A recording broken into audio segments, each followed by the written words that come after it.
You're listening to the Diplomats podcast on Asian geopolitics. As always, I'm your host, Ankit Panda from New York City. And this is Prashant Parmaswaran from Washington, D.C. How are you today, Prashant? Good, how are you doing? I'm doing well. I'm looking forward to our latest discussion, of course, as always. It's a highlight of the week. And this week, I thought, Prashant, we'd go back to a flashpoint that keeps on giving, unfortunately, which is the South China Sea. Remains as hot as ever, remains as dynamic as ever, and there's a lot to talk about. There have been quite a few interesting developments in recent weeks. So we've done a few podcasts like this where we've done a South China update for our listeners of sorts, so I figured we'd continue that series today. Sound good? Sounds good. All right, cool. So just to kind of lay out for listeners what's on the agenda today. So first, we'll talk a bit about recent developments between China and the Philippines. And this is something Prashant and I both take an interest in, so we've done quite a few podcasts on this. So if you've been listening for a while, you've probably heard us talk about Duterte's recalibration of the relationship, the rebalancing in the Philippines between the United States and China. Certainly not an end to the alliance with the United States, but certainly taking the Philippines in a different path.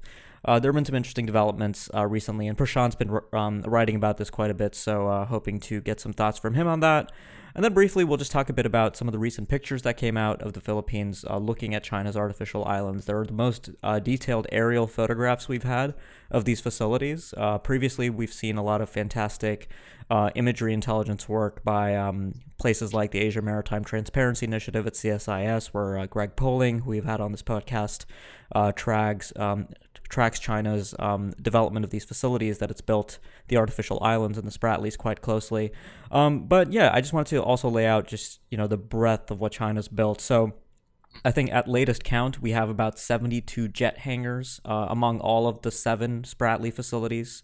Mobile missile shelters, radar and signals intelligence facilities, ammo depots, point defense emplacements, and of course, 3 airstrips that are capable of accommodating any and all aircraft in the People's Liberation Army Air Force or People's Liberation Army Navy's aircraft inventories. So that's the scale of where we are today. And of course, we have over 290,000 square meters of reclamation completed successfully in the Spratlys. And then finally, after we talk a bit about China, Philippines, and China's militarization of features, we'll talk a bit briefly about the extra-regional countries and what they're up to. Specifically, I think we'll talk a bit about the United Kingdom, Prashant, which has recently gotten a few headlines for its interest in the South China Sea. Again, it wasn't a new announcement particularly. The UK had talked about this last year, but for some reason this year things stuck a bit. The UK will be sending a frigate to the South China Sea with freedom of navigation in mind. So we'll talk a bit about what that might mean. So does that sound good? Yeah, sounds good.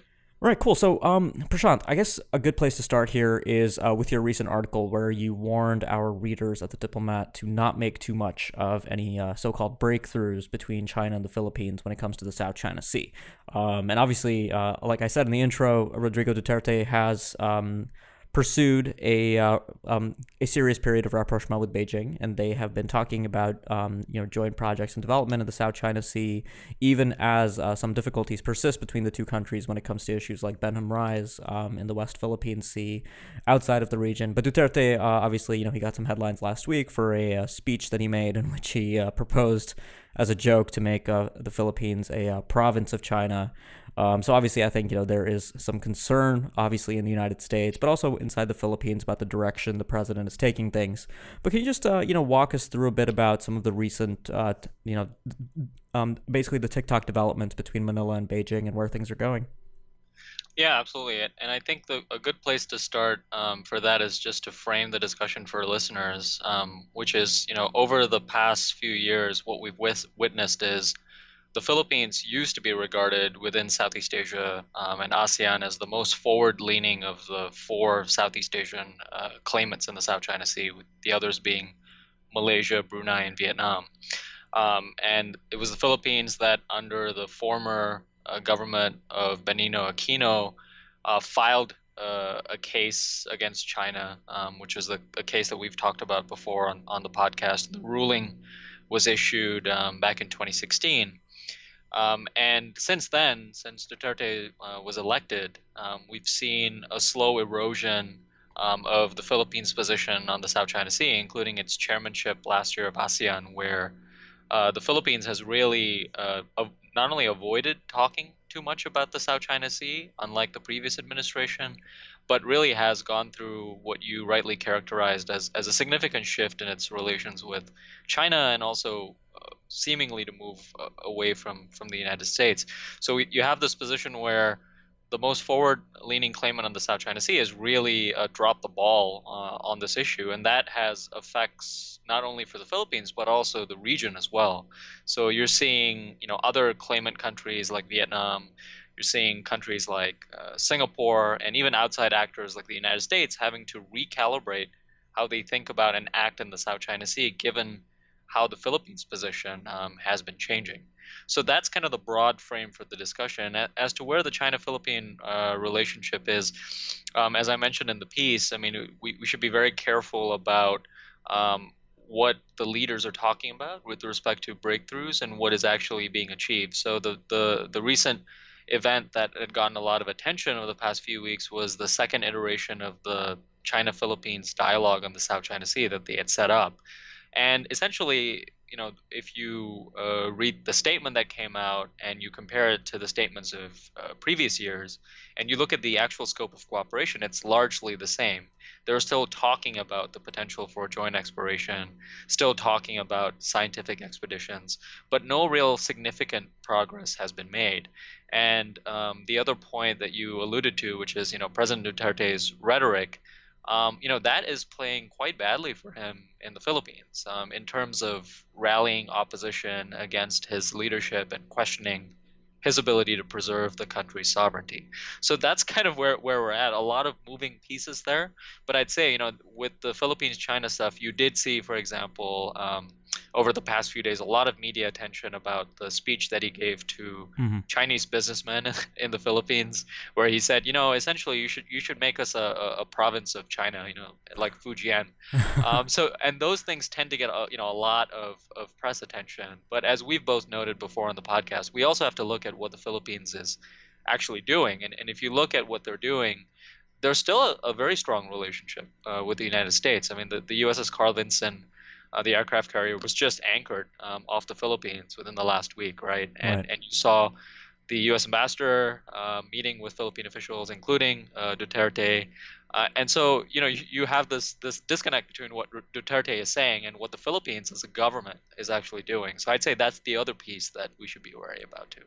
Yeah, absolutely. And with regard to military cooperation with the United States, there's also this uneasy civil military divide in the Philippines that we've talked about a little bit, where kind of Absolutely. institutionalized progress between the militaries continues while Duterte, mouths off and gives crazy speeches on the sidelines. It is funny, I do want to note that he did say Republic of China when he said, make us a province of the Republic of China, which would obviously be Taiwan, which I thought was a funny Yeah. thing that a few people picked up on, but classic Duterte here. I do want to, ask you kind of a specific question, Prashant, that actually gets back to some conversations we had on this podcast, probably, I guess, as early as, August 2016, the first time, Duterte really pulled headlines for insulting Obama and stuff.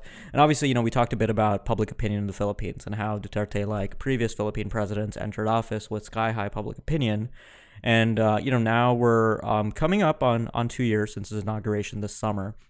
And you just hinted at, his the domestic troubles that come from some of these comments that he makes, and sort of the way that he treats the so-called China challenge. Where do you see things really going for Duterte from here? I mean, is he going to be in serious political trouble soon if something doesn't change? Yeah, I mean, I think that's very much the big question for Philippine politics for 2018. Usually in Philippine politics, because you have a president who has a single 6-year term in office, what you have is within the year and year and a half, people are still working out whether they can make a deal with him, whether things are going to be changing. And usually in the second and third years, when you see both the president rolling out his agenda in terms of some of the ambitious things domestically, but then also the opposition starts to solidify, particularly in the legislature. So far, I mean, Duterte's position is still quite strong in the Philippines. But I'd say, I mean, when he's trying to roll out and do so many things, like, for example, he's proposing a federalist structure for the Philippines, he's rolled out a bunch of other ambitious proposals. When you're doing that, you want to save your political capital for those tough domestic issues, and wasting that on China seems to be kind of misguided, because you're wasting that political capital when you could spend it elsewhere. So I think that's kind of the broad frame of where this is going. And the other interesting part of this, obviously, is I kind of referenced it earlier. Um, the Philippines' position creates all kinds of problems and challenges for other countries too. So this year, in an ASEAN context, Singapore holds the chair for ASEAN. And the Chinese, ever since, last year when the Philippines held the chairmanship, have been going to various Southeast Asian countries and essentially saying some version of the following, which is, hey, if the Philippines, the most forward-leaning claimant in the South China Sea, isn't making noise with us and is willing to do things like join exploration or talk to us about it, why are you guys making such a big fuss? And so that's an interesting dynamic that plays out too. And so you're seeing the Singaporeans too try to maintain their usual sort of consensus position on ASEAN, and try to make sure that statements reflect international law, but also, being very careful about how they message this, because, Singapore is not a claimant on the South China Sea disputes.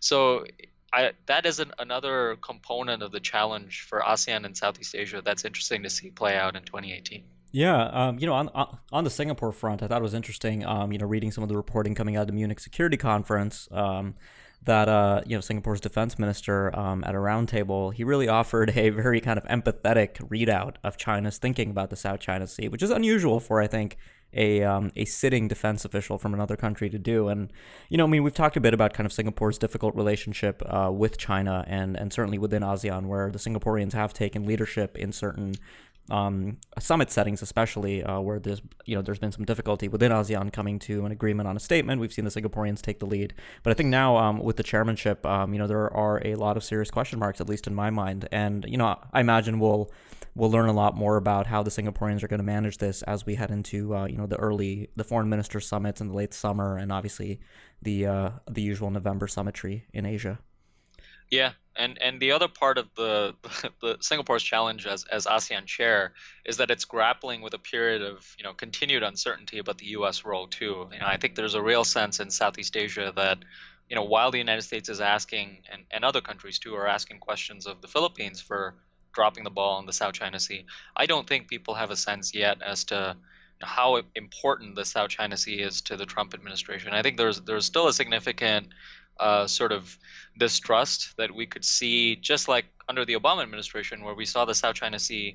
It was an important issue for the Obama administration, but there were times where more forward-leaning actions could have been taken on the South China Sea, but the administration demurred because they wanted to make sure that they didn't jeopardize the relationship with China. And I think the question for most people is, where does the South China Sea rank in terms of the various priorities for the United States, either on security or in the relationship with China? There's a sense that, North Korea is filling a lot of that now. Where does the South China fit in all of that? And I think when you have these conversations and you go around the various actors, you inevitably always come back to, what is the United States doing? Because these countries in Southeast Asia don't have significant military capabilities of their own. Mm-hmm. And so that's the other part of the equation. And, we saw the United States conduct their first freedom of navigation operations in 2018 near Scarborough Shoal. And I guess, that's the other sort of, development that we should talk about in the Trump administration's approach. And you wrote a piece about that, a couple of pieces actually, following the FONUP. I mean, what's your read on that and where the Trump administration's headed for 2018? Yeah, I think everything that I've seen with the way the administration has approached the South China Sea has left me, like you, uncertain about the placement of this issue in kind of the larger ladder of priorities in the Asia Pacific. I think we can all say with confidence that North Korea is at the top of that list. But I think it gets quite fuzzy and debatable the further you head down that list, where exactly the South China Sea sits. And I think the Obama administration struggled with that too, so it's not something that I hold the Trump administration uniquely at fault for here.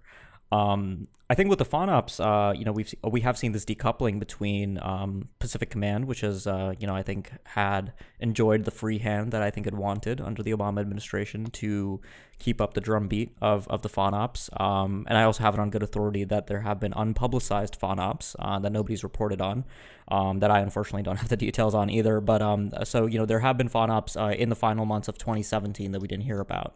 So the Trump administration is, as far as the tempo goes, has significantly changed the Freedom of Navigation Operation program with regard to the South China Sea specifically.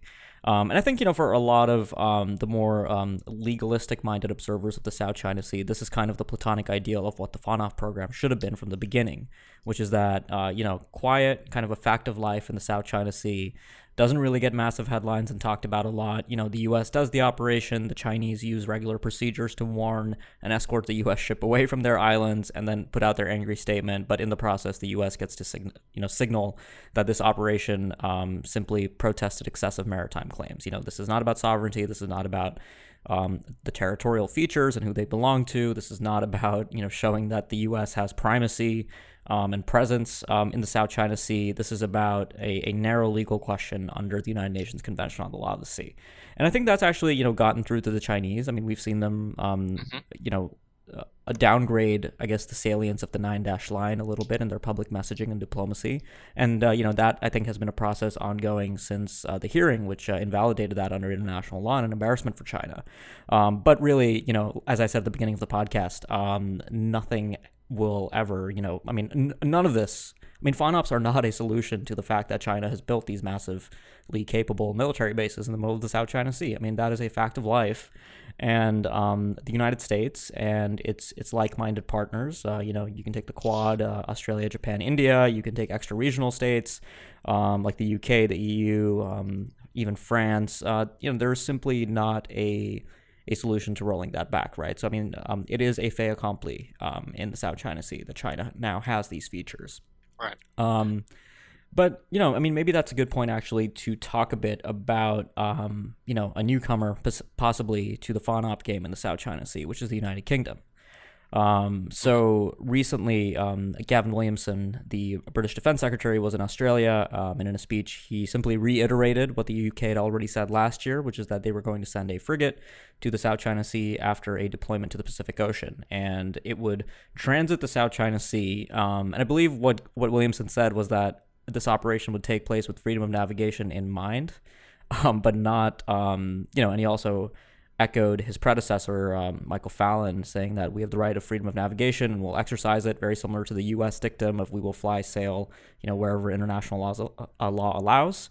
The UK is very much on the same page as the United States on this issue. And actually what's interesting is that Williamson, in a recent speech to MPs back in London, emphasized listed China on a list of threats, which is not something that you usually will hear in the UK. Especially, we heard a lot about the rapprochement between the UK and China economically, especially under the previous government of David Cameron, which I think took a very different approach to China, especially with the Chancellor of the Exchequer, George Osborne, who took a particular interest in building economic ties with China. But I think the UK is starting to come around to this understanding of China that maybe the United States also shares, as we've seen with the National Security Strategy, which also lists China as a strategic competitor. So I think there is an appetite now in the UK to potentially play a greater role in the South China Sea.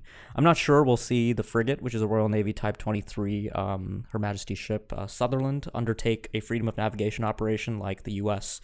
Arleigh Burke destroyers do, which is, sail within 12 nautical miles in either innocent passage or do a high seas assertion operation. I think the UK will simply show that it is present in the Asia-Pacific, that the Royal Navy remains a global navy. We saw the Royal Navy and the French Navy join the U.S. and Japan last year for an exercise off Guam to show their presence in the Western Pacific. And I know there are some observers in the UK who are proposing joint patrols for the UK and France in the South China Sea, which is an interesting proposal. As you might remember from the 2016 Shangri-La Dialogue, the then French Defense Minister Jean-Yves Le Drian made, he had a quite call to arms for freedom of navigation in the South China Sea, and he's now the foreign minister back in France, so there might be some room for cooperation there as well. Yeah, absolutely. I mean, I think the British role is interesting from a number of perspectives. I think one, the fact that you have the British and the French and the Europeans and other actors involved in this makes it less of sort of a U.S. Dominated landscape and a U.S.-China competition, which freedom of navigation operation shouldn't really be about, right? I mean, as we've discussed Right. before and we've said today, I mean, it's about international law and it should be a fairly standard practice. So, in my view, I mean, the more countries that are involved, the better. But it also does bring up this very uncomfortable question, which is, these what these outside actors do is important. The United States, the UK, Japan, Australia. But what good is all of that if the most forward-leaning claimant in the South China Sea, the Philippines, is dropping the ball, right? Right. It limits what these countries could do. I mean, under the Aquino administration, the Philippines used to be a hub for these countries to actually engage and conduct these operations. And to a certain extent, under the Duterte administration, they've had to fly a little bit more under the radar, and that has, I think, slowed down the momentum for some of this multilateral activity, which has been unfortunate. But I also think it leaves room for other countries to step up to the plate too. I mean, Vietnam is another country that has been stepping up its engagement on the South China Sea question. There's limits to what the Vietnamese can do there Right. as well because of their history, but it is interesting to see this broader dynamic play out in that sense. I do think you also flagged a really interesting point, which is this kind of hardening rhetoric we're seeing in some countries on China. It With the Trump administration, I do sense there is a crowd and sort of a sense of perspective on that. I'm not sure how it will play out. And the thing about framing the South China Sea issue under the Obama administration, it was framed directly and deliberately as, this is about the rules, right? And the rules-based order, and obviously a lot of cynical responses to that.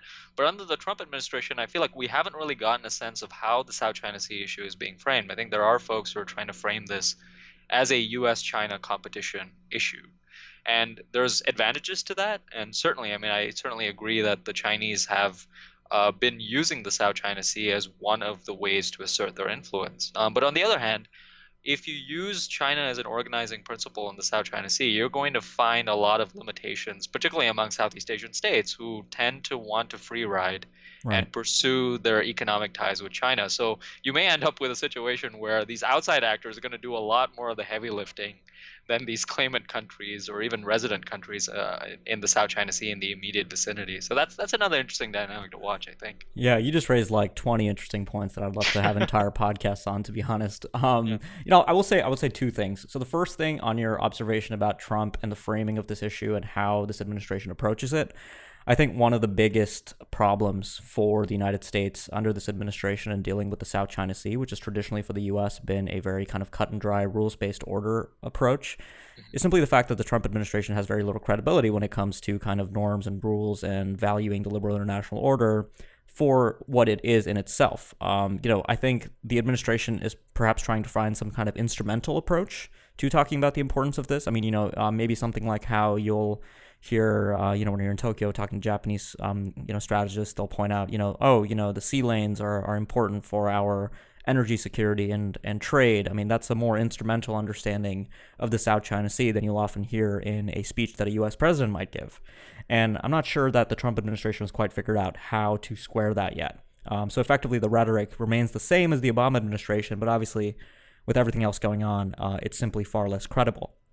So that's the first thing I wanted to say. The second thing is, on the Philippines, I mean, you're absolutely right. And there are a couple recent comments that I think were worrying, and I wrote about, I think both of them actually. So the first was after the fawn op near Scarborough Shoal, right? The first publicized U.S. fawn op, surface fawn op. They've done flyovers with P-8s over Scarborough Shoal and A-10s. But this is the first surface fawn op near Scarborough Shoal that's been publicized. You get a presidential palace spokesman in the Philippines putting out a statement saying that, all right, this is great, but this is really, freedom of navigation, that's the U.S.'s problem. We have our own problems to worry about. So that's the first thing. And that's, obviously a terrible message for a Philippine presidential office, spokesperson to put out after a fawn op near Scarborough Shoal that China, sees from the Philippines, obviously. And then the second thing is, Duterte himself, in that same speech to the Chinese Filipino businessmen, talking about the Chinese bases in the South China Sea, the artificial islands. He says, oh, all of that. That's aimed at Washington. That's not aimed at us. If there's a conflict, it'll be between China and the U.S. We'll be on the sidelines, and that's problematic for not only kind of the rules-based order reasons, but also within the context of the alliance, right? Right. One of the scenarios that a lot of people imagine in Washington that the U.S. would end up using kinetic force in the South China Sea would be to come to the defense of the Philippines. So that I think really merits highlighting as well. So yeah, I mean all these extra regional states that are gonna potentially come to the table on freedom of navigation operations, all of that's going to have very little effect in the end if the Philippines continues down this path. So, Prashant, I know we're going to come back to this stuff because the South China Sea never goes away, and we're both obviously keeping on top of it for ages. But Yep. thanks for joining me today. Yeah, good to be with you. Absolutely. For listeners, if you enjoyed what you heard and you'd like more, make sure you subscribe on either iTunes or Google Play. And if you have been a subscriber for a while and you like what you hear, leave us a review. That really helps get the word out about the show. Thanks a lot for listening, and we'll be back next week with more.